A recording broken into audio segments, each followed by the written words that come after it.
Welcome to Jan's Views, a place where I share my views and listen to yours. Whether you are here for my artwork, live streams, shorts, or just for the giggles, please be assured I appreciate each and every one of you. I hope that you will enjoy your time here on my channel. I would be eternally grateful if you would give a like to the video, consider subscribing and, dare I ask, even become a member. So without further ado, let's do this.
Hello and welcome to Drama Friday. I may seem a little bit subdued tonight because I think I'm getting a cold, guys. I was putting it all down to like hay fever and just, that business, but I think I don't know, I think it's turning into a cold. You can hear it, I sound quite nasally, don't I? So I don't know how long I'm going to be able to stay on tonight, but I'll do my best. I've got a few nice things lined up for us, just to have a bit of a chat and a giggle about, because that's what we like to do. We don't really like to take ourselves too seriously over here, do we? There's too many other people that take themselves too seriously, and we're not one of them. So, hey Edna, how you doing? How's the holiday going? You having a good time? You chillaxing? I hope so. And hi to the lurkers. I hope you're all well. I hope you've all had a fabulous week and are looking forward to a good weekend. I tell you what, we are going to have some weekend over here in England. Firstly, we've got the Wimbledon finals come up this weekend. And then we've got football. So, and we're in the final. Can you believe it? I can't believe it, guys. It's insane, but we are. So yeah, it's going to be a bit sort of wild here. I am meant to be going out with my daughter and my granddaughter tomorrow, but you know what? I don't know if I'm going to feel well enough. Feel a bit iggy.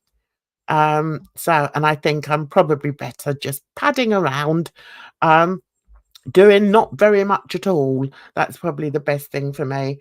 If this cold's going to come out, got a feeling it might do.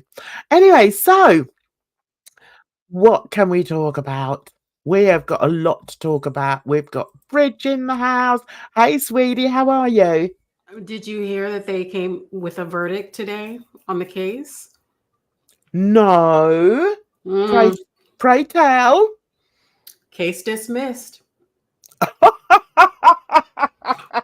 No, Ah, you know I'm talking about Alec Baldwin. no, Mm-hmm. no. Mm-hmm. That is insane, but not Mm-hmm. entirely Yeah. unexpected. I knew he was going to get away with it. I said How that can was they so say? fast. Yeah. How can Mm-hmm. they say it's dismissed? He killed somebody. So they are saying it was a technicality because the defense said that the prosecution did not reveal some evidence, I guess, about the ammunition and where it came from. They withheld that evidence or whatever. And so the judge decided to dismiss the entire case.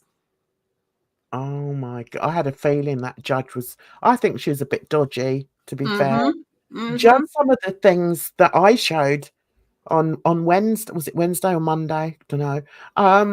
Just judging by, the things that she was saying then, I thought it was definitely going his way. I mean, when Mm-hmm. she was trying to define, whether he was the actor or whether he's the director. And I'm Yep. like, okay, Missy, sort of expected, but too bad. Not more difficulty for him. Yeah, disgusting. Mm-hmm. I thought there's so many blooming cases flying around. I thought you meant one of those.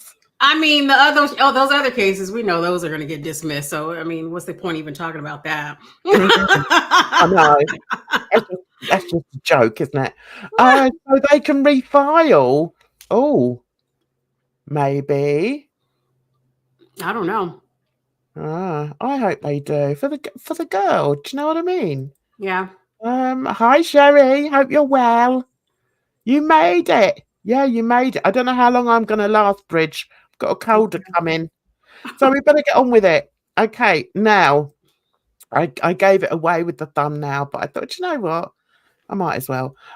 So first things first, we're going to go. I can't understand how somebody can just keep getting everything wrong. Absolutely everything wrong. It's insane. I mean, just give up, man. Just give up. Go and do what you were doing before, because it's just a joke. So you know who I'm talking about. So you may wonder why I've done this. This here. Okay. Why the KKK is reaching out beyond white folks? Uh-huh. Okay. I'm kind of scared. What's going on? Mhm. Now this was in 2014, but Mm-hmm. it was just a point I wanted to make, and that was because of this bit in his video. Right. Okay. Let's find it. Right, don't let me down now. Not tonight, please. Right there. Okay. Now this is why I looked into this a little bit. Okay. Let me get to it. Oh, that's his fault.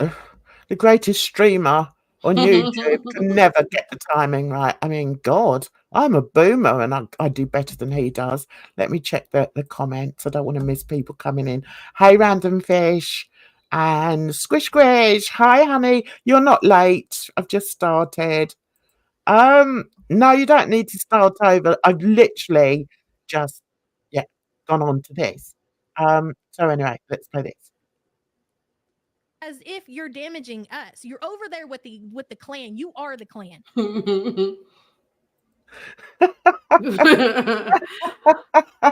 Now, that's I don't know. I can't really speak on that. But I found his.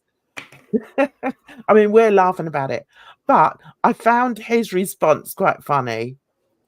What's really funny is she said that I am in the Ku Klux Klan. Yeah. Well, that's why I put that up there, guys. See, Jan doesn't mess around. Yeah. She did pop in a second ago, Bridge, just to say hi. But yeah, she's on her holes. Yeah, so he's now gonna go on and on about it, but okay, carry on. I gotta play that back. Hold on. Go ahead. Us as if you're damaging us. You're Yeah. over there with the clan. You are the clan. Right, now we all know why Yabba says that. The reason why Yabba says that is because Foodie is a known racist. And all the people that Slomama has now decided to pal up with are all known racists. Well, That's why she's saying it. They're suspected white supremacists. Yes, okay.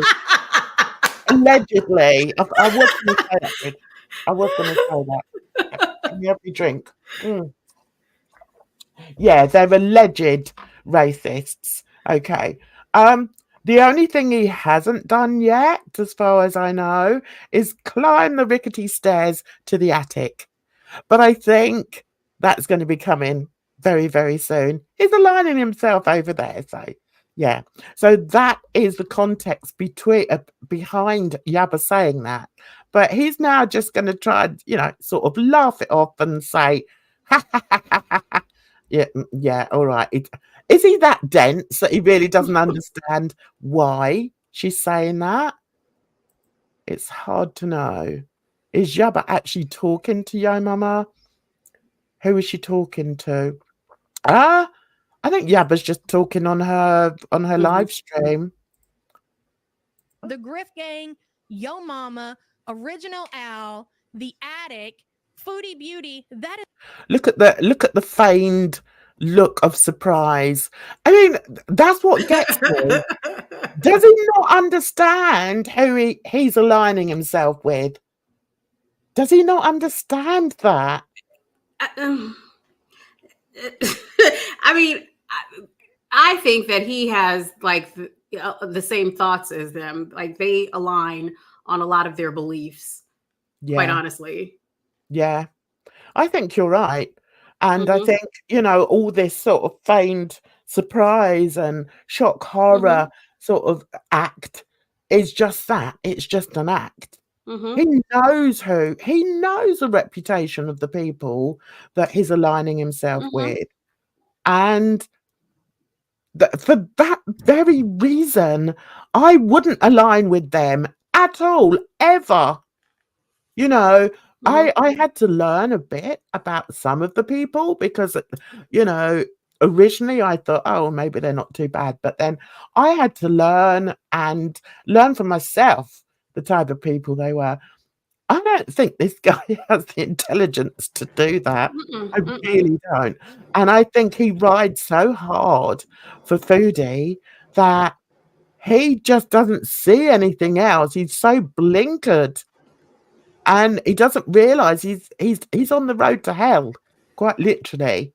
But yeah, you carry on, Mr. Bojangles. That is the fucking clan of Girl World. I am in the Ku Klux Klan. So once again, he's going to take it quite literally. He's going to laugh at the same thing over and over. I mean, he has on several occasions accused people of being in the KKK. Has he? Yeah, like he said that. I think he said that. What's her name? The Lego hair lady. Jill. Jill and that white guy that hangs out with Hannibal. Inferno. Yeah. He said somebody else. Yeah, he's said it several times about several different people. So he notices or he recognizes certain traits when it suits his narrative, basically. So he doesn't recognize it in Foodie, who has a penchant for foreign men. He doesn't notice it in there. And why and the implications of that. He doesn't realize that.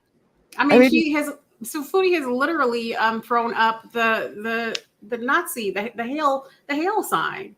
She's literally done that. So Oh my God, has Uh-huh. she? I didn't Mhm. know she was that vile. Yep. Oh my God. Yeah, I don't know. See, I don't really bother with her. But I know also like he's in bed, if you like, with Hillbilly, isn't he? And I don't think I've spoken one word to that lady. And one of the reasons is I've just seen too much evidence of who she aligns herself with. And there he is, Mr. Bojangles, dancing around for his supper. He's never there. And he's just going to go on screen and just do it on every single screen, which is to attack FFG and to attack Yabba now. He started on Yabba. Mm. And it's like, man, don't you realise? I mean, I hate to say that he's putting us in a bad light, but he is. Who is us? Us with a tan. I mean, us with a tan. For goodness sake, man, open your eyes. You're not agreeing with that. He's not like us. No. Like the Kendrick Lamar song, he's not like us. Yeah, but he's got a tan. That's what I meant. Do you know what I mean? I know. Hey, Ivana, nice to see you, darling. Yeah, so no, you just see, I mean, it's just so pointless the way he reacts, and all these sort of melodramatic faces he pulls are just so fake.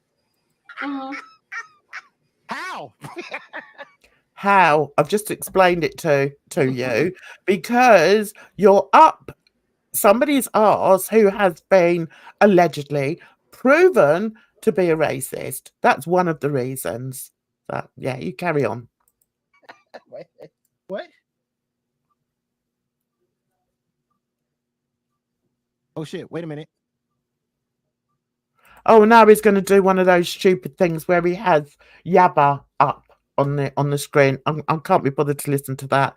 Now I now want to move on to this bit where he again shows total.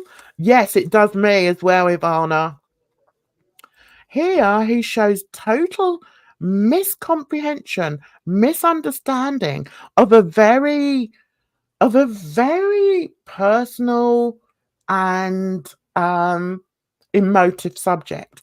But because he's now got the hate boner for Yabba, he feels that he can speak on it. Why is he speaking on it? Because Yabba speaks out on Foodie. That's it. That's all you need to do. Just speak out on Foodie and you'll get this idiot dancing around looking for money. So what do we want? We want it on 34. Hang on, where are we? 34. And we've done that one. 24, was it? 24. Okay, bear with me. I'm not very well. Right. Okay, here we go. Tell me what you think of this. Yabba really is. I'm going to show you who Yabba really is. This is going to show you a lot on who she is. Yabba is a type of person, just like FFG, she will throw you under the fucking bus. So once again, he has to bring in FFG because this man is obsessed. Absolutely obsessed with FFG. If it benefits her, if there's a chance that something might hurt. Oh, get it out, for God's sake. I thought I spoke slowly, but Jesus. Her, and she can throw somebody under the bus. Oh, guess what? She definitely will throw you under the fucking bus. Okay? Because remember, when the passing of her baby daddy happened, and she needed to take some time, and everybody gave her heart emojis, and everybody said, take your time, we love you, and we support you, and we're behind you, and all that love and praise that she got, right? And needed to take that break, right? For her baby daddy who passed away. And she accepted all of that. And then she comes back yesterday And I must say, this is probably the most despicable thing I've ever heard. But Do you know what? It's in every single video. That's the most despicable thing that I've ever heard. That's disgusting. It's despicable. That's the word of the week. Despicable. He's learned it. He learned it. Somebody told him it, and he's used it often. a person that's passed, no matter what you guys didn't get along or whatever, you had kids with this person, she came online and she just trashed this nigga. Right. I doubt very much whether he was an N-word, but yeah, you just keep throwing it around. Just 100% trashed this nigga when everybody showed her love and told her to take her time when she came back. And when she had a scream, she almost came into tears from all the love she received. But yesterday she trashed it. Roll it. I don't care. When she can talk about whatever she wants to talk about, she can say whatever she wants to say. I just find it absolutely hilarious that she thinks saying that my baby daddy is a crackhead or a meth head or a degenerate piece of shit, like that's supposed to bother me in any way, because it fucking does not. Oh. Nobody hated that motherfucker more than me. Oh. Okay, so if you think you're hurting my feelings, or I'm going to get on here and, oh God, not the baby daddy comments. Oh God, don't say anything bad about a loser dead man. Oh God, please don't do that. I don't fucking care. Please have at it. Nobody. So Look at the look on his face again. I don't think that he understands that. I believe that Yaba and her children's father had a contentious relationship. There's a reason why they're not together. And I believe I've heard stories that she had been trying to get away from him because of different things that had happened in their relationship. It was the children, it was the kids that she was worried about, because it was their father. Of course, they're going to love their father no matter how she feels about him. And for him, your mom is just disgusting to me. He's disgusting. I know. I'm glad you saw it that way, because I the same way.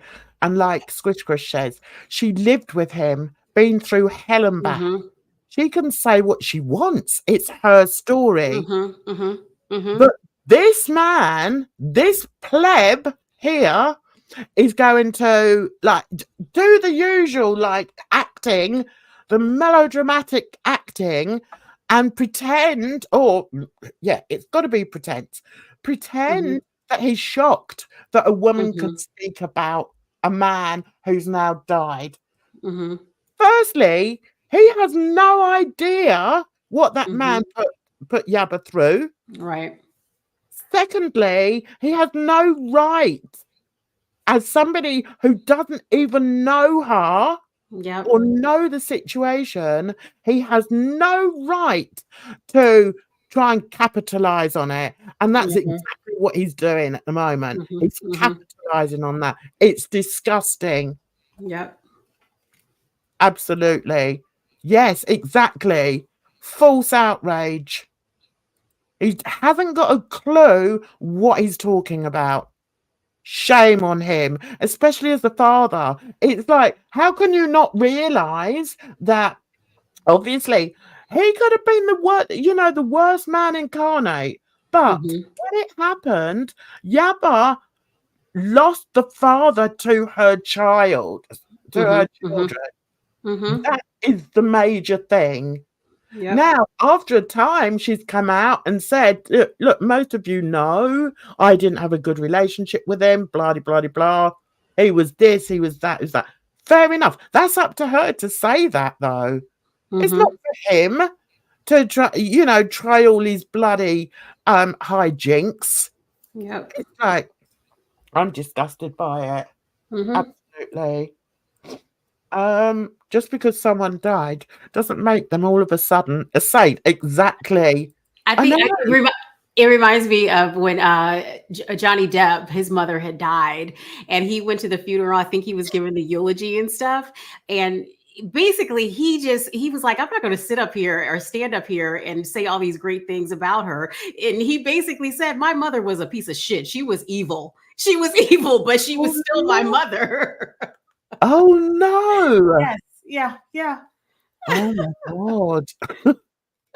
mean, Because I think that she had put him through a lot of stuff. So yeah, he had his issues. but the thing is, that was his relationship with his mother, Mm-hmm. you know? Mm-hmm. And the same with Yaba. Her relationship with the child's father was her relationship. It's not for Yeah. anybody else to sit there and try and lord over her like Yeah. she's some kind of shit, Yeah. you know? Oh, When and that reminds me too about like with Monique, the actress comedian, and she talks about her mother and the relationship she has with her mother, and she talks about how her mom ain't shit and stuff like that. And then she was just like, but she had like a change of mind when like one of her fans came up to her, and then the fan started talking about her mother and Yeah. how horrible her, and she was like, hold on now, like I could talk about my mama, but you cannot talk about my mom. exactly. Yeah. That's the same thing with like mothers and their children, you know, because excuse me, there's times when, you know, I've sort of said things about my kids to friends. Do you know what I mean? But you know that friend is never ever going to say the same thing back to you. Right. You know, it's just a spoken law. You just don't do that. And yeah, I mean, I can't work out whether it's just that this guy is so dense. Whether he really, you know, I don't think he means what he's saying. I think he's just trying to use it for content, and that's deplorable. Yeah. Nobody hated that motherfucker more than me. You think I A can? loser? Dead man? A loser? Dead man? Oh, it's annoying me now. Hi, Built to Spill. Glad you're listening. Nice to see you. Someone named Your Mama should understand that. I know. It's like, anyway.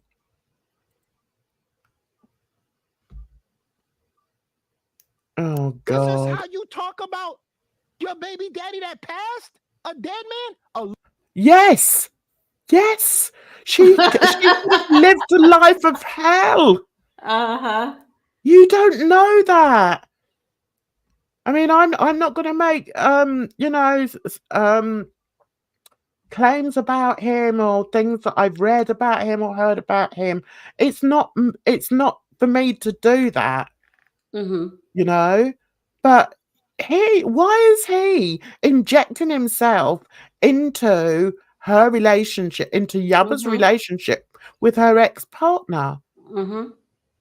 It's disgusting. Loser dead man. Nobody hated that motherfucker more than me. But look at the eyes. He just doesn't get it.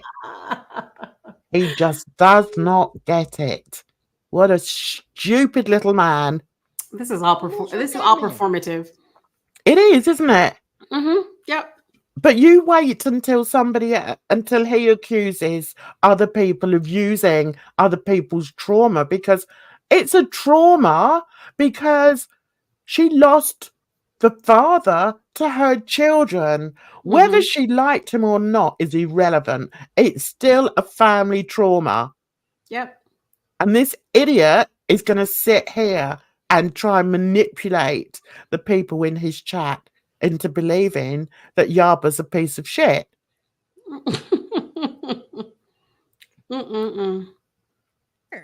Please have at it. Nobody hated that motherfucker more than me. You think I care? I mean, I'm nice because I feel like it's the right thing to do. Okay, but I'm just nice because it's the right thing to do. That loser dead man. What? He's come up with that loser dead man. I mean, do you know, I think I've had enough of him. I'm coming off of him. He's just annoying me. Yeah, you just stay there in your white robe. I can't listen to any more of him. I'm sorry. Yeah, so have you got anything else to say on it?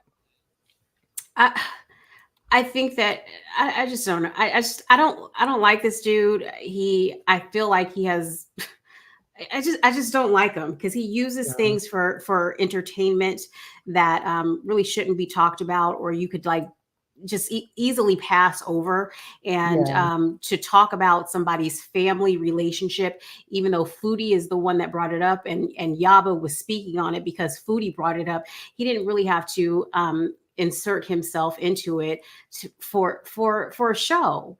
Yeah. And you said it before, to just try to make Yaba look like a piece of shit, Yeah. because she didn't get along. She did not get along with a person that didn't treat her well and had Yeah. other issues going on.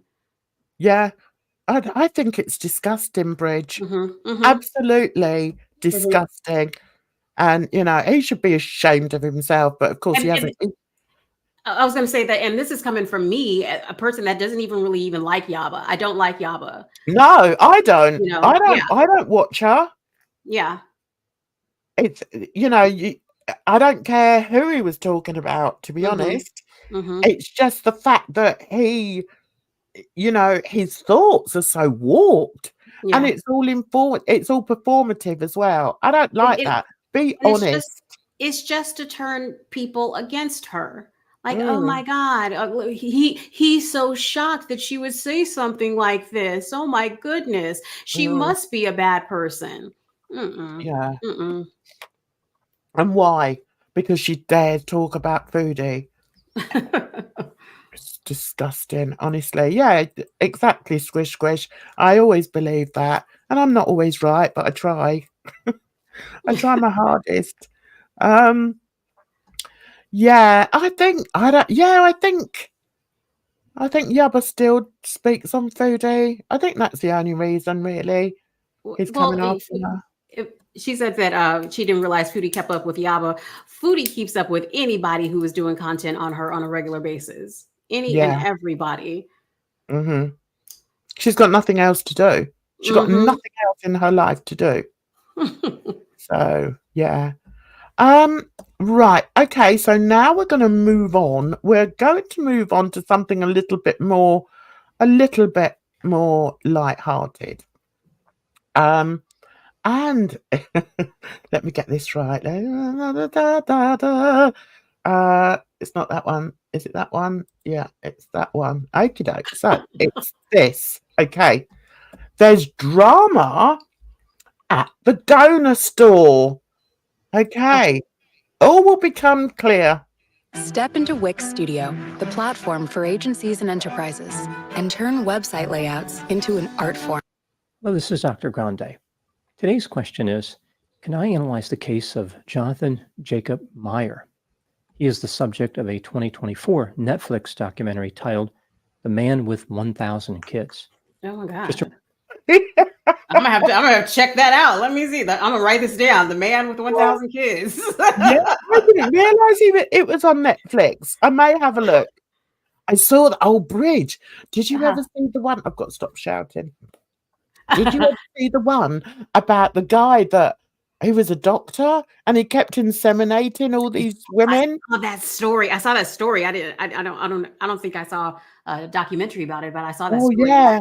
I think it was on Netflix, and he just every time someone came in, he'd inseminate them. Obviously, he had to be down there for a reason, but he'd inseminate them, and it only got discovered because one of his offspring was did 23andMe or Ancestry. Yeah, and found out. You got like 5,000 brothers and sisters. Like, what is going on? All these matches. I mean, we laugh at it, but it's awful. Maybe I should find that and we could have a giggle at it on let's see if I can find it on YouTube. Can't remember what it was called. But I'm sure it is in America. But I tell you what, it ended up with him being he was a nasty piece of work, because when he got found out, he demanded a meeting with these kids And some of them turned up, like the main kids, you know, the ones that had sort of discovered that there were so many of them. And he was so rude to them in the meeting. He didn't want to see them because he was their father and he wanted to see how they were doing in life. He was just there to like threaten them. Wow. Horrible. Mm-mm. So yeah, it is worth watching. Definitely worth watching. But this one's slightly different, a bit more light-hearted, I thought, before we move on to the other one, on to the next one. Just a reminder, I'm not diagnosing anybody in this video, only speculating about what could be happening in a situation like this. If you enjoyed this video, please like it, subscribe to my channel, and consider supporting me on Patreon. I will put the link to Patreon in the description for this video. First, I'll look at the background of this case, move to a summary of the documentary, then offer my analysis. Jonathan Jacob Meyer was born in the early 1980s and lived in the Netherlands. In 2007, he became a sperm donor. Eventually, he became extremely prolific.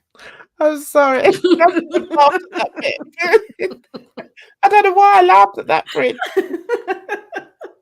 I mean, that was his main goal in life, to be a sperm donor, you know? It was. Definitely. That was his job. Oh. Donating to several different clinics and being available for private donations. Oh my gosh. At some point, Jonathan launched a YouTube channel featuring videos about spirituality, dieting, and fitness. Some of his behaviors and beliefs were peculiar, like eating raw organs, declaring dentists to be evil, and refusing to wear sunscreen. People interested in Jonathan as a potential donor could view his channel and learn more about his personality. I'm sorry, I've got the giggles. He seems like a weirdo. I know. Despite his odd behavior, Jonathan had incredible success generating interest from women looking for sperm. He was frequently selected and contacted for this purpose. However, his success led to some problems. There's a law in the Netherlands preventing a sperm donor from fathering more than 25 children. Oh. The sperm can be donated to a maximum of 12 mothers. Jonathan was well over both these limits. Just a bit. Jonathan was swinging it here, there, and everywhere. I'm telling you, flicking it every time he went out. He flicked it over women. Ugh. In 2017, he was banned from making further donations in the Netherlands after they discovered that he had fathered 102 children through clinic donations and at least 80 children through privately transferring sperm. That bit. Did he move countries? That Did he bit move countries? is worrying. I want to know, did he move countries since he was banned? I don't know. I think he just swam under the radar. Like, oh, where's that down there? Oh, it's only Jonathan with his sperm. Don't make me laugh. I'll be coughing. Hang on a minute. Let's see what would happen. I'd be unhappy if he were my donor. Why was he doing it in demand? I don't know. Why was he so in demand? You'll never guess. Okay, let's see if you can guess. Oh, well, you can see in the thing. So yeah. Jonathan was not going to let this ban interfere with his mission. He donated to clinics outside the Netherlands, and his private activities continued. People became increasingly concerned about Jonathan's behavior. With so many children from the same father, the possibility of romantic contact between half-siblings could be problematic. Right. Exactly. And that was the thing that I'm going back to the American guy. That's the thing that they were all worried about when they found out there were hundreds of them. Can you imagine? You've just got yourself a new boyfriend, and then you find out you. Look, you better take that little DNA tube on your first date. Like, here, spit into this tube. I know. It's like, oh, you look, No, you can imagine like your friend sort of saying, "Do you know what, Jan? He looks quite similar to you. You could be brother and sister." Oh shit.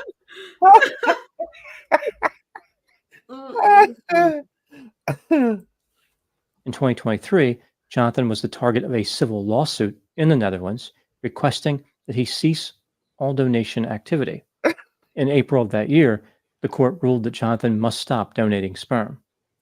It sounds as if he had like an addiction. Do you know Uh-huh. what I mean? It's like, oh, I have to keep donating this. It's just why I didn't mean. Oh my goodness.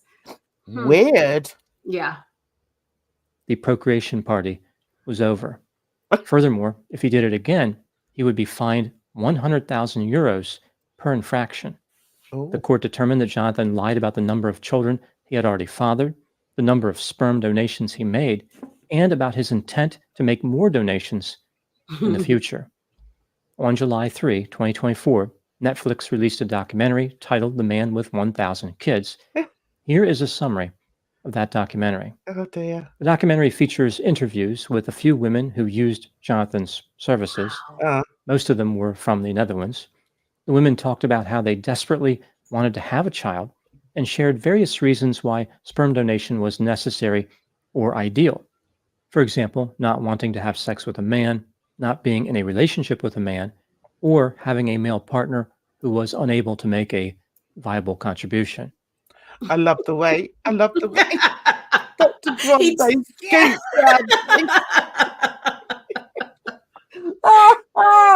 He does make me laugh. Every so often he puts up a blooper. I think he's done it once where he put up a blooper tape and it was so funny. And he just was like cracking himself up. Like Yeah. he say the stuff and just start laughing. Did you see it? I saw it. I did. And I was laughing because he was laughing because what he said wasn't really that funny, but he's finding such humor out of it. Like I'm cracking up dying. It was really funny. I don't know what it was. I think it was like quite a serious case, as his videos tend to be, but yeah, it'd be funny if he had bloopers at the end of this, but and that's why it makes me laugh that he manages to keep a straight face. That's what makes me laugh. The women found Jonathan by searching the internet, and they were thoroughly impressed that he had long blonde hair. They seemed to be fixated on this particular characteristic, like they had never seen long hair before in their lives. Initially, Jonathan used an alias, but then told people his real name. When they checked up on him, they saw his YouTube channel. They disregarded the warning signs and continued forward with the donation plan. Dreams of long blonde hair clouded their judgment. Jonathan misrepresented how many children he had already fathered, often supplying them with a number of 2 to 5. Oh. When making private donations, Jonathan would often arrive to a recipient's house and produce the donation through self-service activity in the bathroom.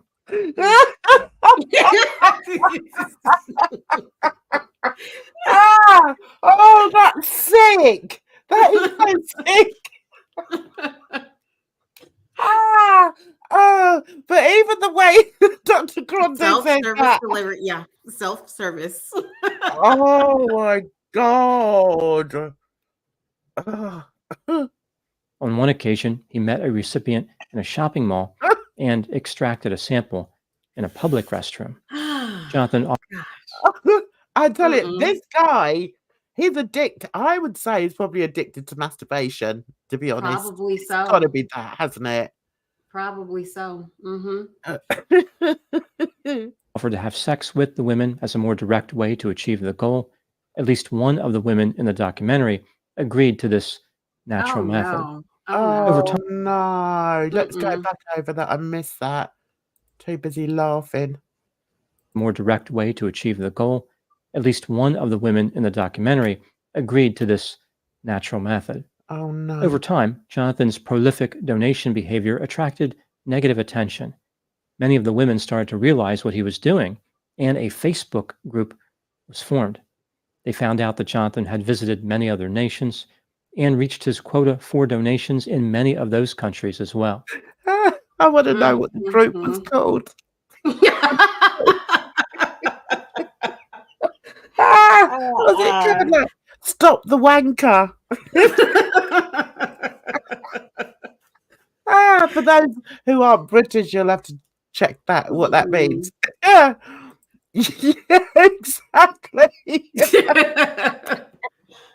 Oh dear. Oh my God. Can you imagine coming in through the front door and your husband sort of say, "Oh, what did you get, love?" "Oh, no, not much. Just a few little bits. A few bits and bobbies and some sperm." When Jonathan was asked to stop making donations, he refused. Okay. Eventually, he was the subject of an article in the New York Times and legal action in the Netherlands. He was banned from making donations. The documentary covered a few tangents. For example, Jonathan was accused of working with a man named Leon and mixing their sperm together to see What? whose sperm would win. Oh, And he allegedly no. traveled to Kenya as part of some organized sperm donation Oh initiative. my God! Jonathan- So there's a whole bunch of little half Kenyan, half white kids running around in Kenya.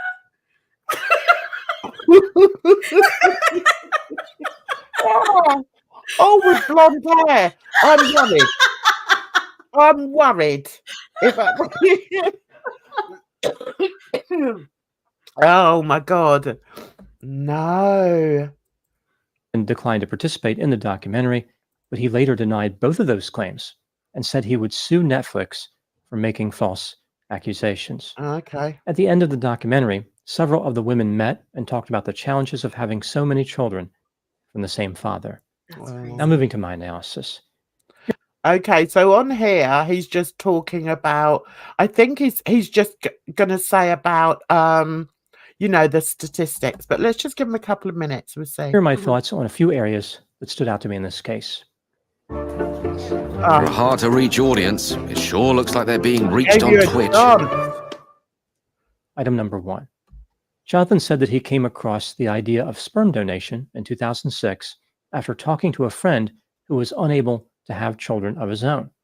A year later, he signed up at a sperm bank. He was glad because he knew people would use the sperm to create a family and to be happy. Over time, Jonathan became dissatisfied with remaining anonymous. Okay. He wanted to meet people and see the No. smiles on their faces. This Narcissist. Mm-hmm. Narcissist. Like that doctor I was saying, he's the biggest narcissist. led him to advertising his private donation services. After he posted photographs on websites showing off his long blonde hair, the response was overwhelming. After making many donations, Jonathan started wondering if he should stop. But then he'd see another message from a woman looking for his sperm. Jonathan found it hard to say no. I imagine the construct of finding it hard was a familiar feeling for Jonathan based on the frequency of his donations.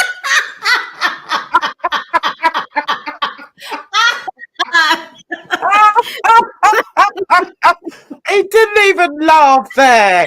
Come on, Dr. Grande, give us a laugh. That's so funny. Oh, Lord. Jonathan believed he was doing something magical, but acknowledged that he misled recipients about the number of children he fathered.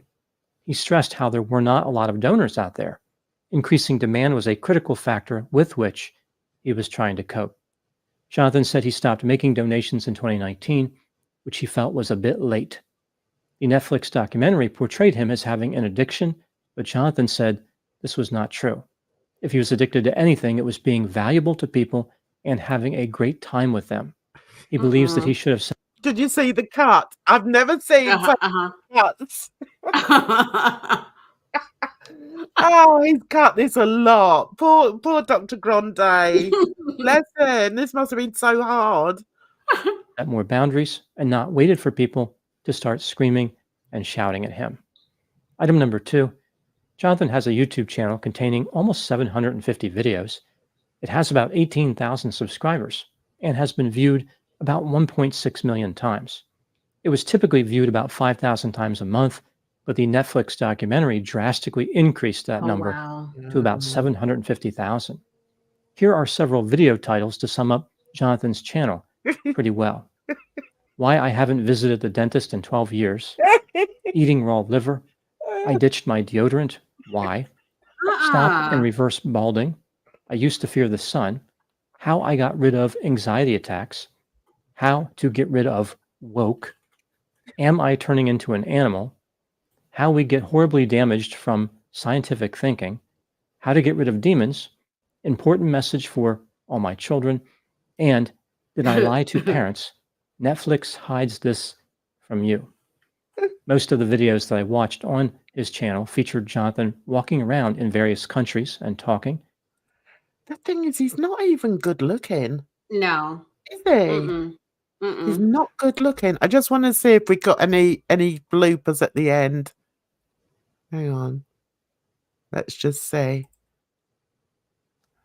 Oh, I don't think They want to send out birthday cards to each one. It would be a full-time job. Those are my thoughts in the case of Jonathan Jacob Meyer. Please put any opinions and thoughts in the comment section. They consistently generate an interesting dialogue. As always, I hope you found my analysis of this topic to be informative. Thanks for watching. Oh, there This is was the slight smile there. Did you see it? Right, let's just see what some of the... Go on, sorry, Bridge. No, go ahead. No, I wasn't saying anything. Right, so someone's put here 550 kids and he never changed a single diaper. Mm. Anyone said about him lying? I just think... Someone's put, imagine the disappointment when your baby inherits the bald gene instead. Oh, dear. I'm looking at his page and his views really did go up. He has one video. It's called Sperm Mixing is a Lie. Patricia admits she lied. So he's saying that was a lie. Oh, right. I don't believe him, of course. No. Yeah, look, someone's put, imagine him having to pay child support to all his children. Mm. Does he even have a job? Probably not. He's probably not got time to. He's been playing with himself. Leave it alone, man. God's sake. Oh, Jesus. I wanted to see if somebody said about him not laughing.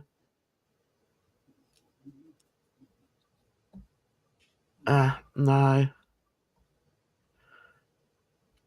Anyway. Yeah, the ultimate narcissist, somebody said 100%. You know, because like he said, he didn't want to remain anonymous. You know, he wanted to be known. Okay, we're going to have a quick break so I can go and blow my nose. And we'll be back with the main story, which is quite interesting. So I'll see you in a couple of minutes.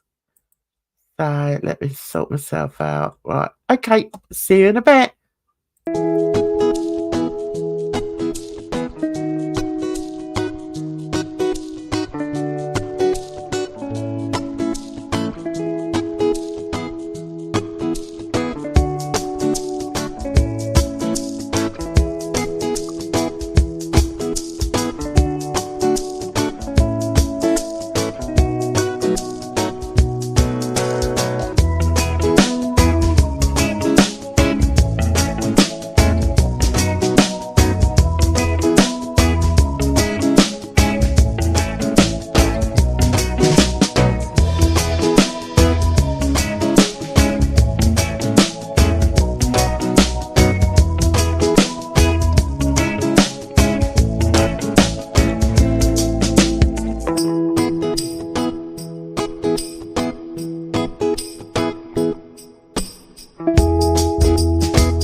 We're back in the room. Okay, so the next thing we're going to be talking about is quite a serious case. I checked it out actually before no, okay. I wanted to say the best videos that we could find out the most information from, and I found a couple of channels, and then I found this one. Now he's called True Geordie. Okay, you might recognize the accent from Mr. Snowflake, because they're both from the same area. So I want to talk about this young man. This isn't a kid. He's a third. Okay, now his name is Jay Slater, and he went missing. He was in Tenerife on a lad's holiday, going to a festival, and he's only 17, and he went missing. Now, I'm not going to talk much about it because I think True Geordie does a very good job, and I need to save my voice. So, yeah, so let's get into it. Now, you've probably heard by now that this young lad called Jay Slater from Britain on his first holiday has gone missing in Tenerife. And it's quite clear to me at this point that this young lad was involved in crime to some degree. What we don't know is whether that involvement is the reason for him going missing or if he's just innocently wandered off and never found his way back. So yeah, so there's a lot of speculation because us Brits are like that. I think most people are. There's a lot of speculation that he was involved in something and it all went horribly wrong. Okay, then something to do with drugs. So that's the speculation. So he's lost a lot of support because of it, and the family immediately started up a GoFundMe. And as far as I know, they've already got £50,000. So yeah, and people are like, well, the mum's having a whale of a time on that, and he's hiding. That's what they're saying. what I'm going to do in this video is pull all the details that I can find that are fairly rock solid, and for us together, you in the comments and me as I'm going along, to try and figure out what we think is the most likely outcome for Jay Slater. Now, when we were first introduced to Jay, we were seeing this young, cheeky chappy looking lad, innocent face. You would never have thought he would have been involved in anything sinister at all. But as always with the internet, they love to do some digging. And pretty quickly it came out that he'd previously been involved in something quite brutal. Jay was part of an 8-strong gang who split the skull of Tom Hilton after he was attacked with machetes, golf clubs, and an axe. His skull was exposed, as well as wounds to his shoulders, his legs. He was only 17 when this happened, this kid. And in court, the gang were described as a pack of wolves, which this lad had to run for his life from, basically. So, yeah, so that's the story that's been going around, that, you know, he was involved in this gang, and there's proof of it. You know, people have obviously found, you know, evidence of that. So, yeah, so he's not, you know, your sweet little 17-year-old, you know, if he's been involved in that. immediately, public sympathy took a fucking nosedive, and everyone was saying, look, he must have did something. If this is what he was capable of at an even younger age, then what is he doing out there? Well, the official story initially was that he was just an apprentice bricklayer who went to a music festival with his mates, going to do a bunch of raves, have a good time. We've got footage of him here in a nightclub, getting off his tits, probably having the time of his life. So the story goes, Jay is at Papagayo nightclub on the 16th, which was a few days after he arrived, and he was with 2 men. We know this because his friend Lucy seen him with 2 men and gave an interview at a later date. He apparently left the club around 5 with these 2 men. I just want to check, can you all understand him? Yeah, good. They'd rented a Seat Leon hire car, and they were headed back to a rental property that they had hired for the night. Jay then posts 2 Snapchat images from the rental property at around 7:30 a.m. So we know he was there. 30 minutes later, at around 8 o'clock, he was spotted at a bus stop by a woman called Ophelia Hernandez, who told him that the bus wasn't due until 10 o'clock. So he's going to have to wait a couple of hours. Jay then apparently made the decision that, fuck this, I'm going to walk it all the way back to my lodgings, which were 25 miles away. Now, the thing with True Geordie is, I mean, he's very good, but he cuts out all the dead air. So it's really hard for me to stop Oh. and say my bit. So you're following along, are you? Mhm. Right, good. I'm going back a bit. o'clock, so he's going to have to wait a couple of hours. Jay then apparently made the decision that, fuck this, I'm going to walk it all the way back to my lodgings, which were 25 miles away. Now, if you've been raving all night and you've got an Airbnb close by that you've just been chilling in with your mates, you don't want to walk 25 miles, which would be a 10-hour walk. Yeah. I mean, that's insane, isn't it? Who That's a would want to marathon. do that? That doesn't make That's sense. The total marathons. Like, yeah. Yeah. I mean, Edna could do it. Nobody else could do it. I mean, yeah, the whole of the story is weird.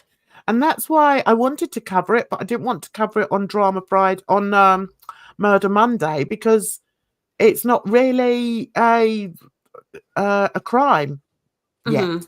We don't know. You don't want to walk 25 miles, which would be a 10-hour walk, ever. No chance that you want to do that. The only reason you would do that is if you feel like you have to. Even then, you'd rather wait for a fucking bus. What was it about hanging around that area that he absolutely did not want to do? Now, we have...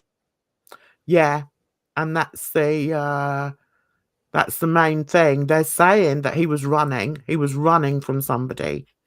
So I'm not sure when he went. So he was seen at 10 o'clock in the morning, or he was told the bus was 10 o'clock in the morning. So I understood he went missing when he left the club. But okay, I've got that wrong.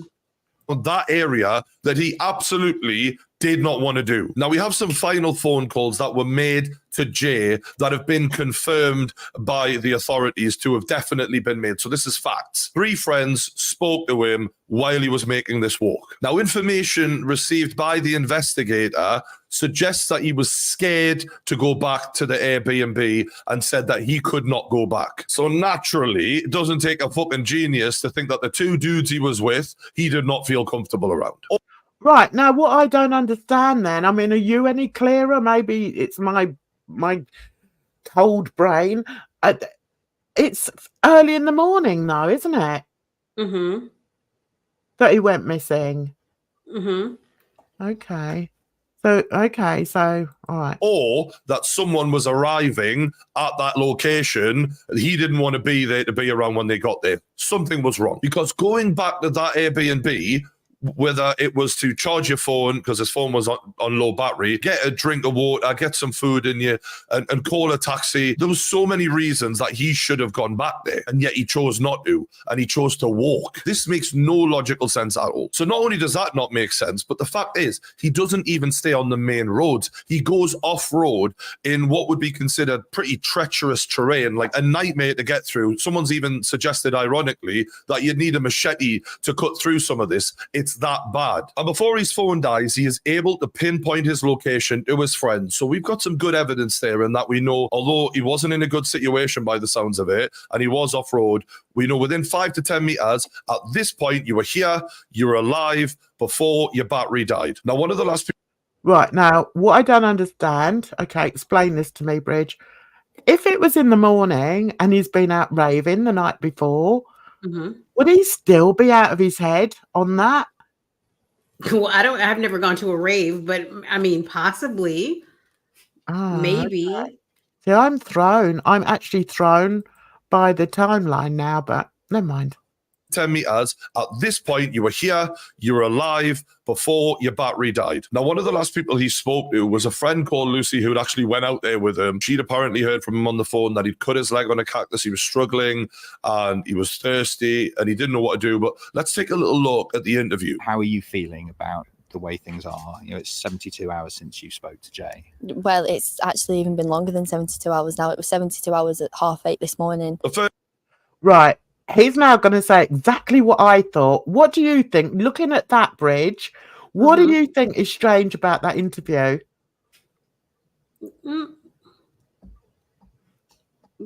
What, that she's not wanting to show her face, or yes, yeah. I thought that was weird. I thought, no, that's really weird. Why does she not want her face seen? Yeah, because 2 hours now. It usually was friends and family, like they're all on camera. Like, please come home and Yeah. Mhm. Yeah, why is the camera just on him? So she's Yeah. obviously said to them, right, I don't want to be on camera. I'll say what Mhm. I need to say or what I want to say, but I don't want to be on camera, which seems Yeah. really odd.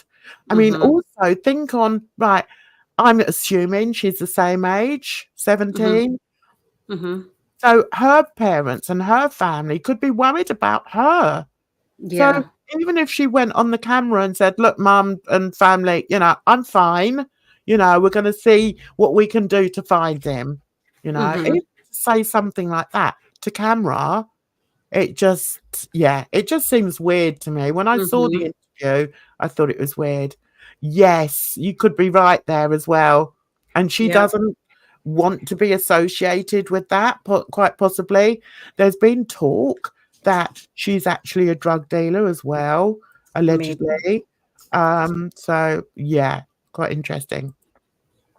72 hours at 8:30 this morning. The first time I watched this, let me tell you, I was okay with the interview starting off with the back of her head. I assumed they were going to cut to different angles. No, that's the whole interview. It's the back of her head. Now, correct me if I'm wrong, but if you're appealing on your friend's whereabouts and they're missing, you are told as a witness, as a person who can help, you have to tug at the heartstrings of the public. And one of the ways you can do that is by showing emotion, showing you care, expressing how you feel about this person. It's very hard to do that when you're not showing your fucking face. Why is this girl hiding her face? Why do you not want anyone to see what you look like? Big red flag. And immediately you're thinking, you know more than you're letting on.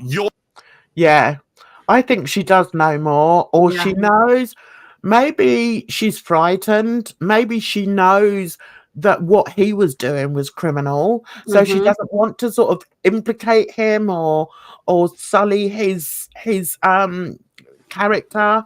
But I think True Geordie's right in saying that she knows more. I think she knows more of the whole story, Right. or more of the activities that he was involved in. I don't think necessarily that she knows, what's actually happened to him, but Right. hey, Built to Spill, maybe the ones not on camera know better than to be associated if a crime is involved. Yeah.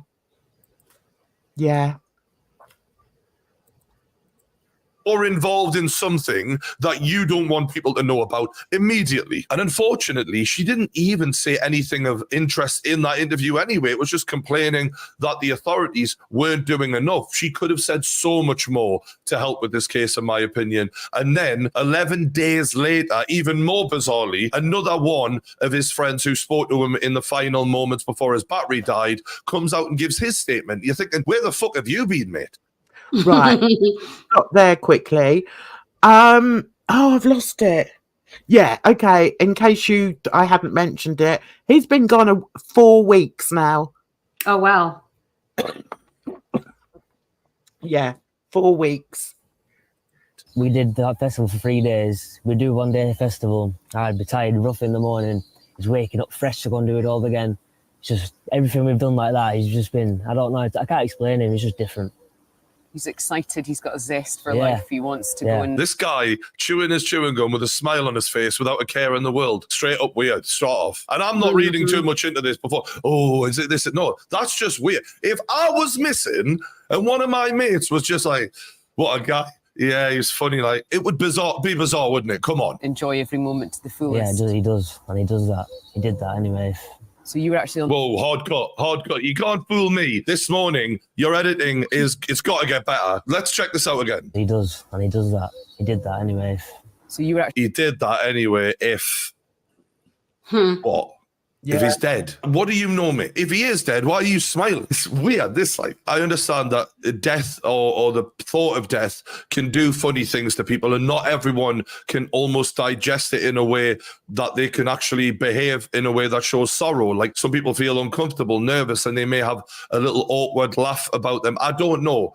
But personally, this ain't the way you behave when your mate's gone missing and could be dead. Yeah, it's the same. You girls all saying that you like the accent. It's Geordie, which is Newcastle, which is where Snowflake comes from. But I think True Geordie's is stronger, his accent. So you said that you could see his feet and he was actually sort of sliding down the hill. Like you could hear the rocks. Yeah, that's how I knew he went off the road. Because you could hear, like, when you walk on gravel or whatever it is, you can, you know what I mean? Nobody's saying why. And there is no way that this young man goes in this weird direction, which is definitely going to cause him many, many issues in this awkward terrain. Surely the question came up, why are you doing that? Why are you going down there? What are you running from? What's the problem? Nothing. Not even saying a thing. Is it because they can't? Are they also involved? Were you concerned at that point? Not at the time, no, because we were both like laughing about it. I think he said, "Look where I am." Like, I was come out of a festival myself. A little bit of that. See, he said he just came out of a festival himself. Yeah, they were probably still high. It was 8 o'clock in the morning. I mean, those raves don't end until like the sun comes up, though. Oh, that's true. Yeah, I haven't thought of that. Okay. I was come out of a festival myself. A little bit of that does make a little bit of sense, right? They're young idiots, right? They're young kids. They don't know what the fuck they're playing at. Maybe your mate ending up in a dodgy situation could be a bit of a funny thing at that age. But he didn't seem concerned on the phone until we knew how far away we were. Yeah. I said, put your location on. He said, a 50-minute drive or a 14-hour walk. I don't know if it's accurate or not. Yeah. So I said to him, well. But that's another thing. How did he get that far? How did he get that far away from where his friends were? And they're not saying how. I mean, we do find out a bit later on, but yeah, I mean, and this boy's saying, oh yeah, well, you know, I wasn't worried until I found out how far away he was. Well, then the interviewer should have then said to him, well, why was he that far away? She's not asking any questions. It's only a 15-minute drive, get a taxi. And what do you hope might be the outcome? And he comes home. Someone brings him home, he's found somewhere. She comes, I don't know. I don't know how to feel about anything. I've been here now. We've been missing for 10, 11 days. And every day, my mind's just going blank. I don't know what to say anymore. Obviously, everyone wants him to come home. I'm praying he comes home every night. I think he knows more than he's letting on, without a doubt. The lack of eye contact, the constant blinking, the constant looking away. I think he knows a little bit more. And look, I'm no body language expert, but his whole demeanour and the lack of information and the lack of context he's providing, it's just strange. So yeah, because if you think about it, his 17-year-old mate, and he looked about 17, has gone missing in a foreign country. That guy doesn't have the demeanor of, or I would say, a normal demeanor of somebody. It's like, you know, he could be talking about what he did yesterday. Well, what did you do yesterday? Oh, well, we went to the beach and we did this and we did that. He's showing no concern. I mean, like, were they really? Because you know how much of jerks kids are. Like, they act like they're your friend, but they're really not. Were they really that close of friends, or were they just party buddies? You know, well, they could have just been party buddies, but even so, he's gone like to a foreign country with a group of mates, and his mates aren't even bothered. Yeah, I mean, I tell you, if that was one of my kids and their friend acted like that, I'd be very concerned.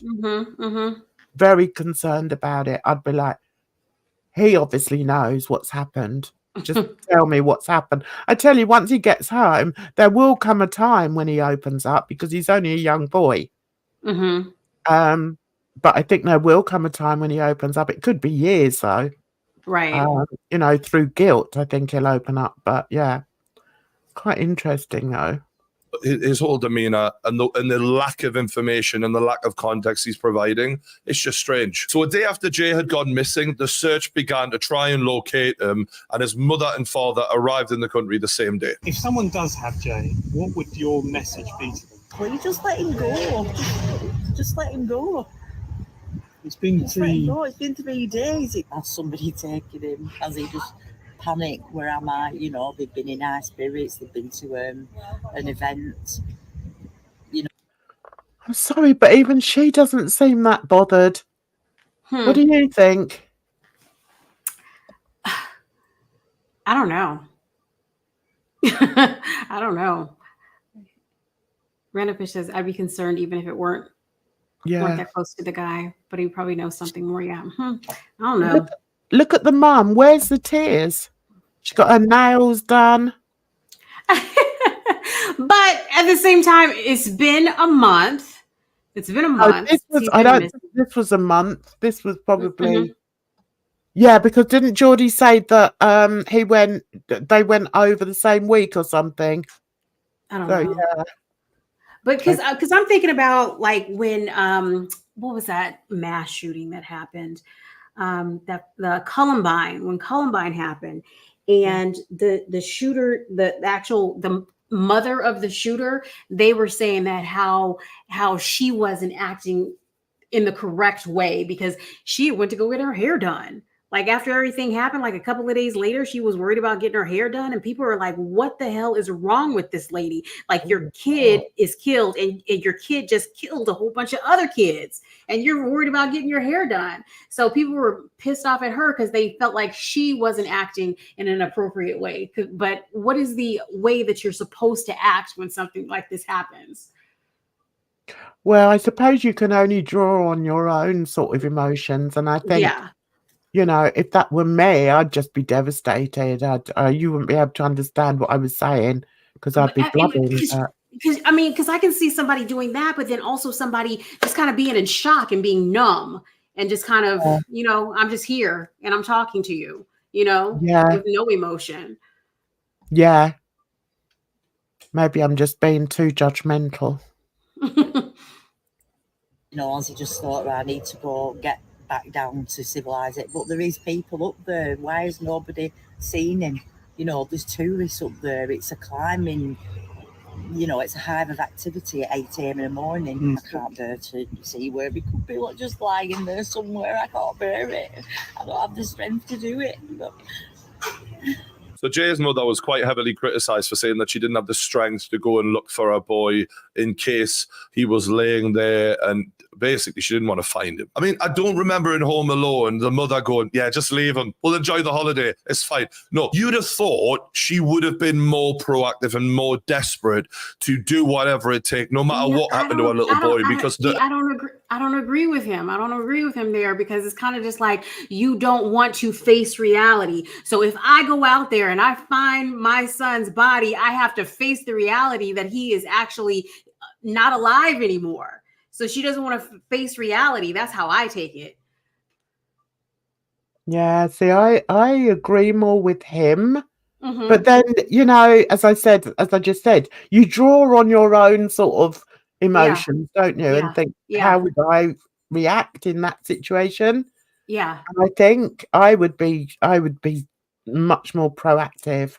Because but I'm like drawing on my own experience, because you said drawing on your own experiences. Like last week, like I talk to my dad every day. I hadn't heard from my dad in like 3 days, and I have been calling, and there was no answer on the phone. And I'm just like, what should I do? I'm thinking up here, like, what should I do? Like, I'm thinking the worst, because and to make matters worse, the last time I had spoken with him, he was just like, I'm not feeling too good. And I'm thinking like, oh my God, like what am I? And I haven't heard from him. I've been calling. He hasn't called me. And I didn't know what to do. Yeah. And so finally I was like, okay, I'm going to do it. I'm going to call for like a wellness check. So I called the station where he is and stuff like that, asked for a wellness check. All it was he turned down the volume on his telephone and didn't hear the phone. And he was like, I thought you were just out celebrating the holiday, the 4th of July weekend holiday. So he was like, that's why I didn't bother you. And I was like, you know what? I'm thinking you sitting up here dead and I'm scared and I don't know what to do. And I'm getting the courage to call the station because I didn't know what to do. Oh, that's a horrible situation to be in. Because I didn't want to face reality. Maybe he really is gone. Yeah. Oh, God, that's awful. Yeah. So Random Fish says, no, I understand why she doesn't want to find the body herself. Mhm. I don't know. I mean, I know the thought of it is awful, but I think I'd rather sort of be there to, you know, just give them a hug, even if they're not still with us. Do you know what I mean? Mhm. Oh, but anyway. Urge to find your kid should override your lack of strength of being able to deal with whatever you're going to find. He should be the priority, not you worrying about how you're going to cope. So I do understand the criticism of what she said. Equally, nah, you do go and look for him, don't you? Everyone's different, but yeah, you'd lose your life if you had to looking for your own kid. Like you just would. So yeah, I do understand people are triggered by that, but equally, it's not her who's done this, is it? First holiday abroad, saving up, looking so forward to this event. 3-day DJs from everywhere, absolutely buzzing about it.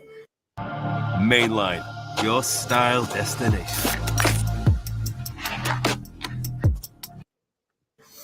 3 days, third day into the NRG festival, and this has happened. I was loving that he will go in and saying you'll love it, you'll come back, you'll want to go again, you want to go to all these other different events everywhere. Now I just wish I hadn't encouraged him to go. I should have said don't go to Tenerife. You know what this brings to me is just like how you raise your children is so vital, because when you See, you've heard me talk about raising kids before, and I stand by what he's about to say.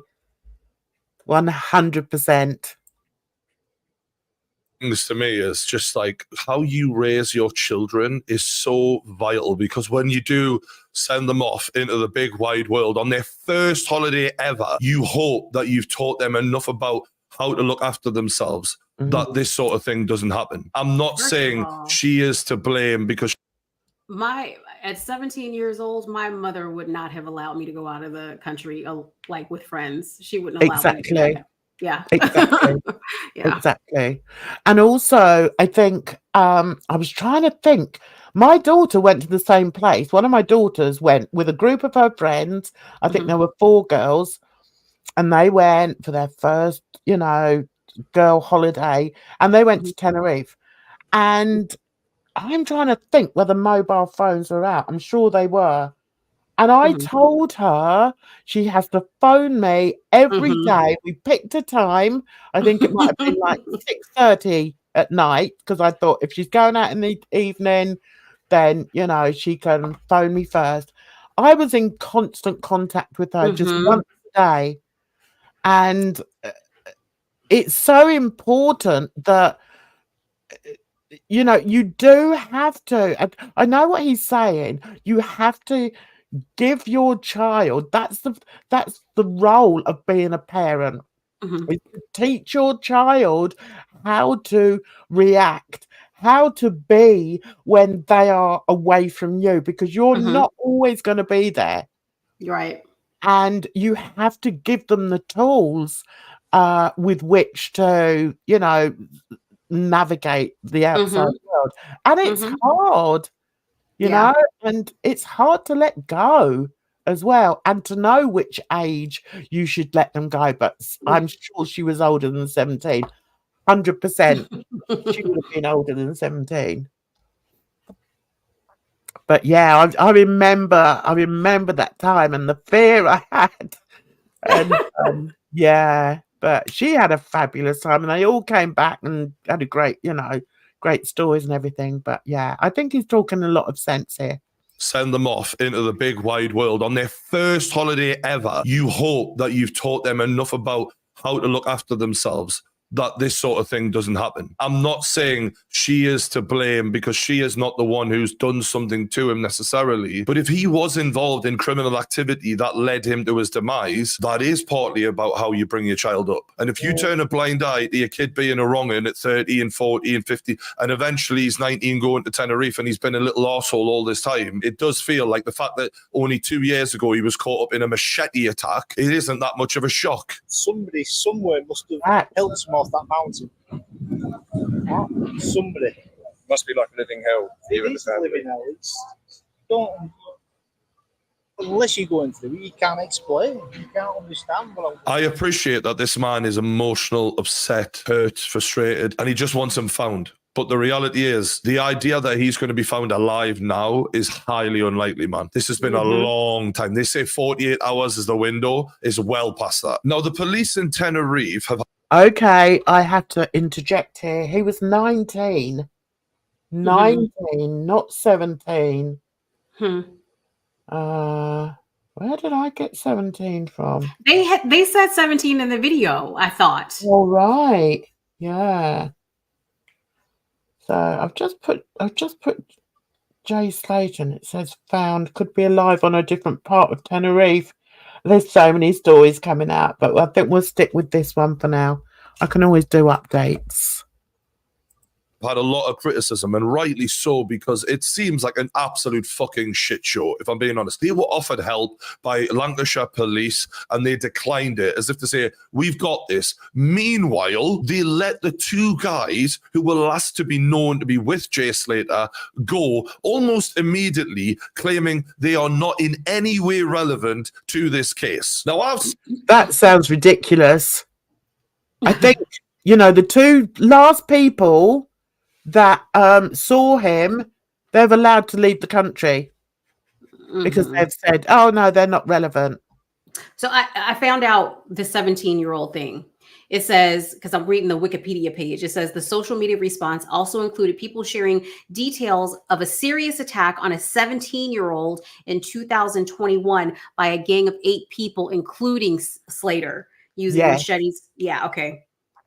So he attacked a 17-year-old. Oh, that's where I've got 17 from. As Random Fish says, and I totally agree with this, I feel the mother lost control of her son well before this vacation. Yeah. So if we look at 19, okay, I reckon my daughter was probably 18 or 19 when she went on her girls' holiday.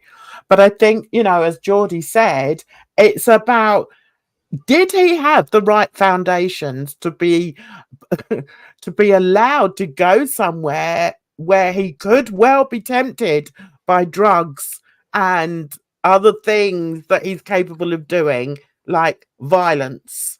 It seems like he was already into drugs and whatnot. Yeah, I know. So yeah, I think Geordie's making really good points. Last to be known to be with Jay Slater go almost immediately, claiming they are not in any way relevant to this case. Now, I've seen a fair few fucking crime documentaries, and usually the last people that were with the guy are the ones who either did it or know who did do it. But apparently, nah, it's fine. Get yourselves away. Don't worry about it. And this decision becomes even more mind-boggling when you realize that one of the guys, called Ayub Kasim, was sentenced to 9 years in jail for masterminding a sophisticated drug dealing operation to flood Wales with Class A drugs. And this isn't a kid. He's a 31-year-old man. Now, what is a... Yeah. Now, that's really interesting as well. That what is Jay doing with this guy? This man who's nearly old enough to be his father? I can't add up. Edna's not here. What is he doing with him and going somewhere from the club with him? What is he doing? Right, we go back.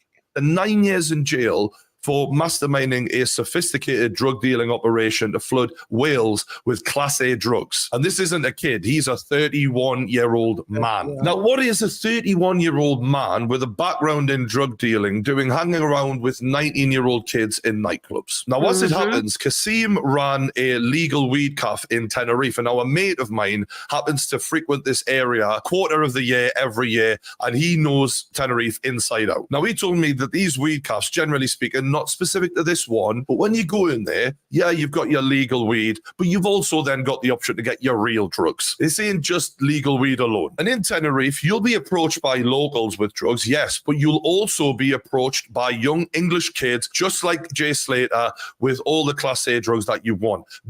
Yeah, and that again falls back on the mother, and it falls back on the upbringing.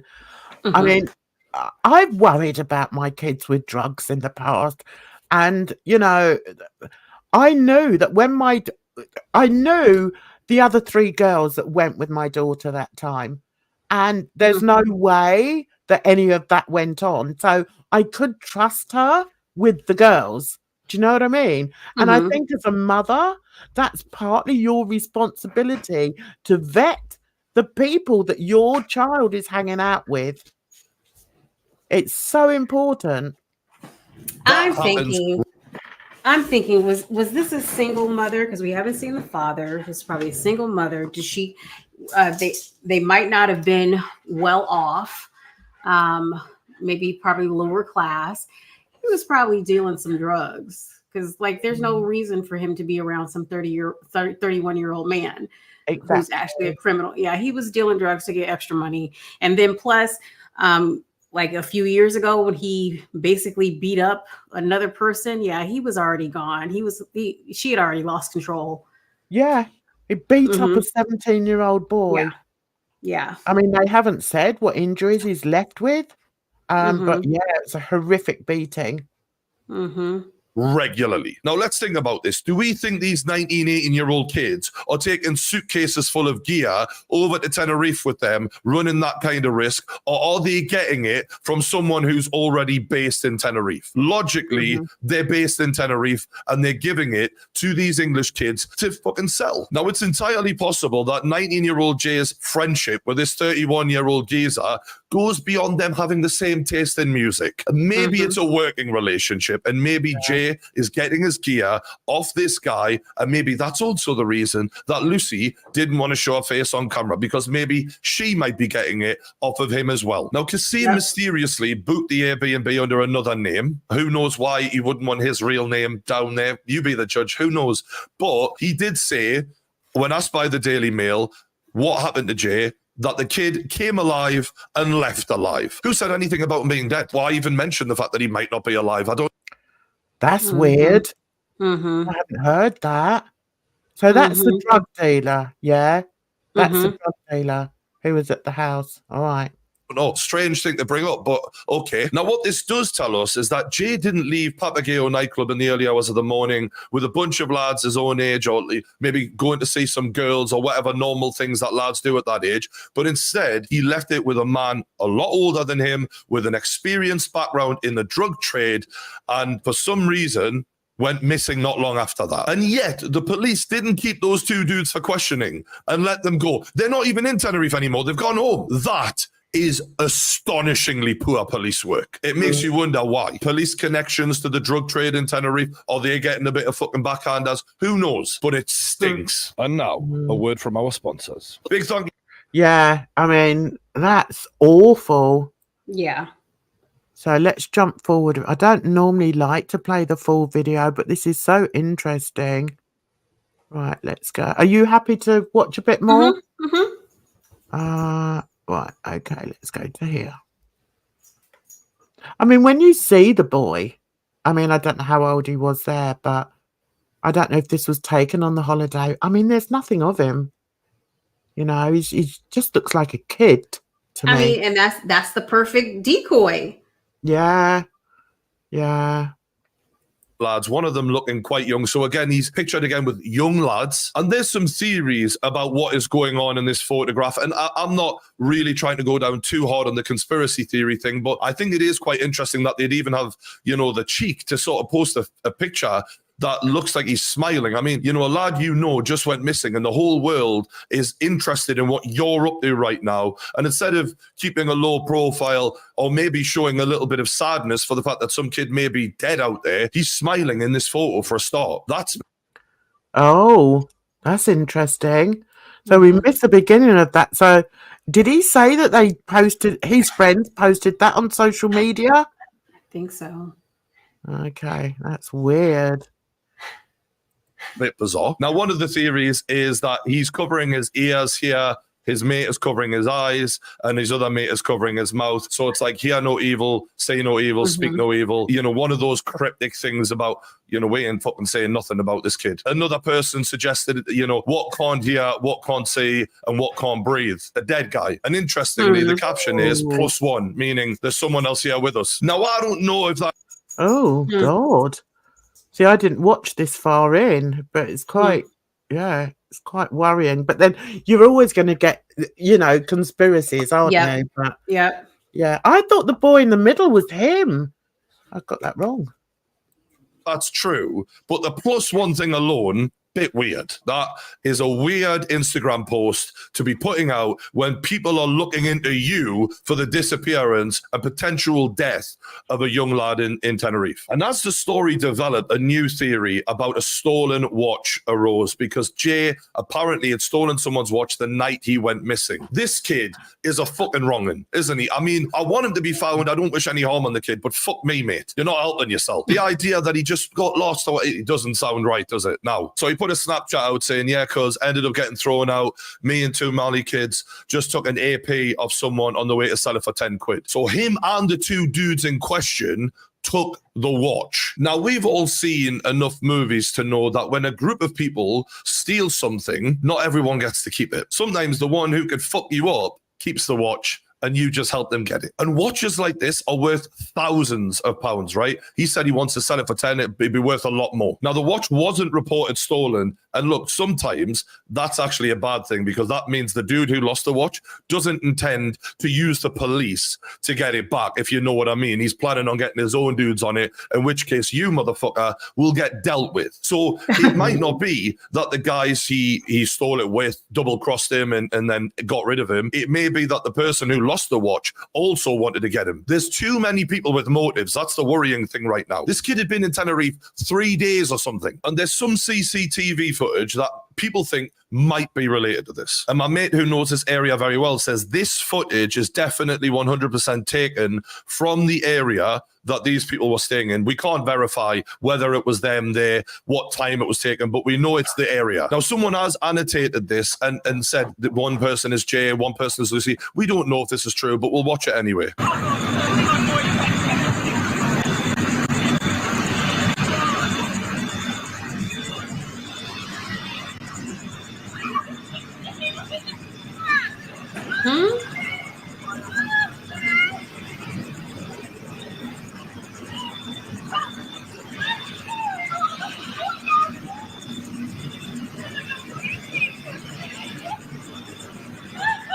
Now, that could be a lot of things. That could not.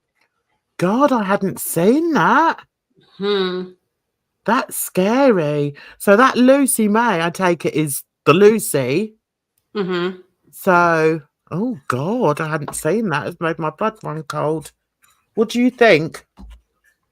So, I mean, did the police, where did this come from? Where did the surveillance video come from? Did the police have this? But surveillance, that doesn't normally have the audio, does it? No, not that I've seen. Okay, interesting. Frightening. Not be related to Jay and Lucy and these people at all. Or it could be that Jay was trying to sell the watch and someone stabbed him, or that he was going to give the watch back and someone stabbed him. It could be all sorts of things, but I do think it's important to include it at this time. Now, an investigator known as Mark Williams Thomas from the UK has gone out there and he's been involved in other investigations, such as I think Madeleine McCann's disappearance, etc. So he's got a lot of experience and he got his hands around the situation and went, look, I want to speak to these 2 dudes, the last people to see him, and if I don't hear from them, I'm going to reveal their identity. And that has brought them out the woodwork and he's managed to have a conversation with them. Ayub has provided me with his account of what he says happened on that morning, Monday, the 17th of June. He says he was on the strip. Jay wanted to carry on partying, and he said he had nowhere to stay. So he said he could come back to his. They say in the car, they played music and chatted before stopping to get a drink. He had nowhere to stay. I'm sure he had somewhere to stay. Bit weird. Okay. At a cafe, at a shop, just prior to entering the mountains. He says he was driving, his friend was in the passenger seat, and Jay was in the back. They say on arrival at the rental, his friend opened the door, went into the left, and went straight to sleep.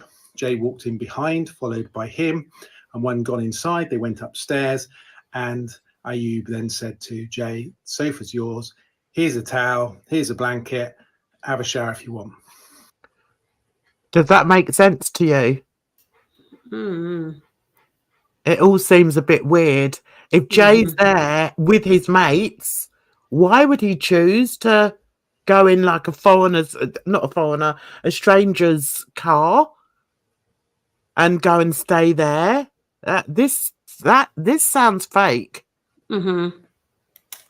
Jay asked for a cigarette, and Ayub said, I've got some Camel cigarettes, and put one on the side. Jay then asked for a phone charger. He said, go into my friend's room. He's asleep. Take his charger and you can put your phone on charge. This man, Ayub, seems very hospitable, a very nice person. I'll give you a lift of mine. I'll look after you, give you a blanket, give you a towel, have a shower, help yourself, make yourself at home. He seems like a great friend to me on a holiday. And yet won't come forward, give his story, even though you were the last person to see him. You won't do a TV interview at all. Bit weird. Such a great guy. Surely you should want to do your bit to help instead of hiding away and not showing a face. Ayub says he then goes to sleep and he's woken by a buzzer. Ayub says he comes down the stairs. Jay says to him, what's that annoying noise? Which was the doorbell. Ayub says he opens the door and speaks to a woman and a man, and they gesture that he needed to move his car. Ayub says he gets into his car and he's starting to move it, and he looks in the rearview mirror and he sees Jay talking to a woman. He's got his trainers on, so he's about to leave. Interestingly, he was distracted by talking to this couple, and then at the exact same time, Jay is looking to leave. Was that Jay taking his opportunity while this guy was busy moving his car to get the fuck out of there? Because he's saying, oh, I seen him talking to a woman afterwards. He's been following this case just like we have. He knows Jay talked to a woman. He may be connecting those dots, and he might not even seen Jay talking to this woman. Jay. Right, okay. What do you make of that, Bridge? Look, this is just all so odd to me. Because even from the leaving the club, leaving the rave early in the morning by yourself, like, I would think that you're in a foreign country, you don't really know anybody. All your friends and you should be staying together. Like, you come together, you leave together, everything is done together. Yes. Nobody goes off on their own. And how did he end up being that far away? I mean, didn't he realize that the guy was driving like out into the countryside? Right. Driving him somewhere. I mean, it just doesn't add up at all. And that's why I think, like, when you look at the friends, you know, that the young boy and that girl talking, they know about this. They know what actually happened. And maybe it was like a drug thing gone wrong. They're not going to speak up about it because they're probably scared that they'll get, you know, they'll get topped. You know? They might have done a runner. Jay then says to Ayub, having moved the car, the woman says, I can get a bus every 10 minutes. And Ayub says, he says to him, mate, just chill out. I'll drop you off in town when I wake up properly. He went, no, I'm hungry. I need to get a scram. And the woman told me I can get a bus every 10 minutes to Los Cristianos. Ayub says, he replies, there's no bus coming. This is my green door. If you need me, he says he shut the door. Jay walks away and he goes back to sleep. He then says he gets a call from a friend of Jay's who says that he's in a ditch somewhere and he's been cut by a cactus. Which friend knew this guy, and how did they have a previous relationship? All of I know. It just doesn't make sense, does it? I think that the kids, because they are kids really, they're all like 19-year-olds. I think they're scared of the drug dealer and, you know, what could happen to them if they say what actually did happen to the boy. Right. It still seems odd, though, their lack of compassion, though, don't you think? And, you know, that's...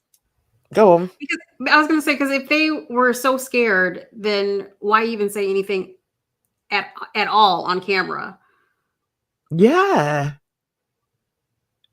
Well, unless the television crew were, you know, very persuasive and said, look, you know, we think it's important that you know, speak up for him and, you know, say what actually happened and that people are looking and blah, blah, blah. Maybe, you know, they were persuaded to do that.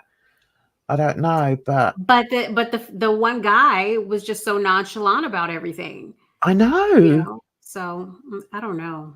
So is this talk of like him running off from these guys? Is that all lies then? And what actually happened was he got stabbed in that other video with the girl there. I mean, yeah, interesting.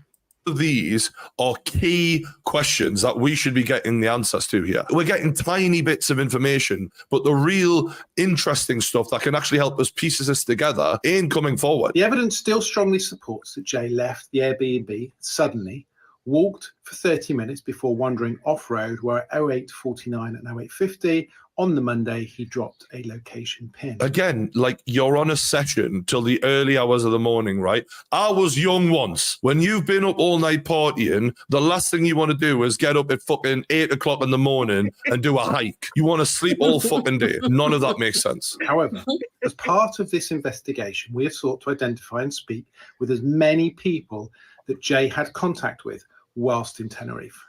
The result of this digging has opened up an established criminal network with links to drugs, violent crime, and theft. This geezer has basically stuck it on them without saying it and gone, they're involved in crime, whether that be drug trade, which you'd expect it to be, and stealing, because we already know Jay has been taking fucking watches for people. This ain't an innocent, he just got lost situation. That is obvious now. Appreciate that at this stage, I cannot expand any further on what we now know. Okay, so he's not able to tell us the full shit, but we can piece it together a little bit. So what was the most likely outcome for Jay Slater? Well, let me know in the comments, what your theories are, because I'm fascinated to read these. But for me, this kid was hanging around with stone-faced criminals who've done time for proper drug dealing operations and now admitted by his own Snapchat that they'd robbed a very expensive watch off a geezer that night. His friend Lucy doesn't want to show her face for a reason. This group of people were probably up to no good. Whether it was a drug dealing operation gone wrong or that Jay had been moving a lot of coke and he'd, lost a load of it, which people have suggested before, and that was why he was punished, or that it was a case of we're taking that watch and you've got to go. Whatever the case, in every single crime documentary I've ever seen, the last person on record to have been with the guy who disappeared had a hand in it. Now, if this man did not himself kill Jay, he knows what happened to him. It was either him or he knows who did it. But let me know what you think in the comments below, because I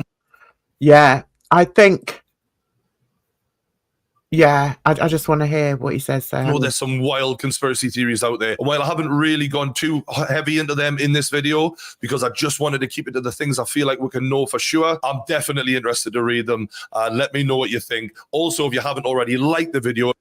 Okay. So, that's an interesting one, isn't it? I think these are just some stupid kids that were into some like really dangerous stuff. But when you're young, you think that you're like indestructible, like nothing can touch you. Yeah. And they didn't really know how dangerous of a situation that they were in, or at least Jay was in. Yes. Yeah, I agree with you. The only aside to that is his friends, though. His friends' reactions and, lack of compassion. Right. Now, that's the only thing that, for me, that throws the spanner in the works. I don't know whether you can believe the story that he drove to that house and, everything that guy, the criminal, the convicted drug dealer told this investigator. We don't know if any of that's true or not. Right. I mean, they could have. There's a video circulating of like a marina. Do you know what a marina is? Where there's lots of boats. And apparently Jay was seen there walking along and then going onto a boat with lots of people on it. Now, that seems as if that could possibly, have happened. There's so many conspiracies, but I think the thing that really throws the spanner in the works for me is his friends. I don't get it. I just don't. And I mean, were they as bad? It's horrible to say it, but are they as bad as he is? Probably. Do you know what I mean? I mean, because birds of a feather flock together, so probably so. They probably knew what was going on. They probably don't know what happened to him, but they knew the danger that they were involved in. Yeah. But there was no sign of fear in anything that they Mhm. said. You And know? that's why I say too, like, kids are jerks. Like, you think that somebody is your friend, but secretly they're really not, and they really don't care about you. Because you know how the teenagers turn on each other all the time. Yeah, they can do. Mm-hmm. Definitely. I mean, I've just been really lucky with mine, I have to say. I mean, I don't know if I told the story once when my son went out with his friends, and I used to pick him up when he went drinking because I was always worried, although he's a big boy, I was always worried that something may happen. And so he went out with his mates, and his mate got him to phone me to come pick him up because he thought he'd had enough to drink. So he told him to wait outside, wrap his arms around this lamppost until I arrived. And then he stayed out of view because I don't think he wanted me to know he was there. I don't know. I said to him, well, where was he when I picked you up? He said, oh, he was just, standing over there. And he just said to him, just hang on to that, mate, until your mother turns up. And I thought, they're the type of friends you want. I remember in high school, I wasn't involved in this, but it was a story that I heard. How one girl, she was in my class, had gotten so drunk over the weekend, and she was with friends, and she was just like falling down drunk, and they didn't know what to do. They drove her home because we were still in high school. They drove her home, basically laid her laid her right in front of the front door, rang the doorbell, and ran because they got her home, but they didn't want to get in trouble either. That's right. Well, at least they got her home. I mean, I've always drummed it into my kids, no matter what sex they are, boys or girls, you always stay with somebody. Always stay with somebody. Yep. And I mean, that friend of my son, I've always admired him for doing that, because I know that a lot of boys wouldn't have done that. Right. They'd be like, oh, look at him all pissed up over there. Yep. Do you know what I mean? Yeah. But yeah, you have to be careful. Anyway, Bridge, I hope you enjoyed that. It was a different bit of drama and interesting. Thanks for coming up, Bridge. No worries. Really appreciate it. Have a fabulous weekend. And also, chat, thank you so much for coming in and taking part in the conversation. Hope you enjoyed it. And I wish you a nice weekend as well. I've still got a voice. Can you believe that? You take good care of yourselves, and we'll see you for Murder Monday. Until then, you just take care of yourselves out there, because trust me, it's a rotten old world. So until then, bye-bye.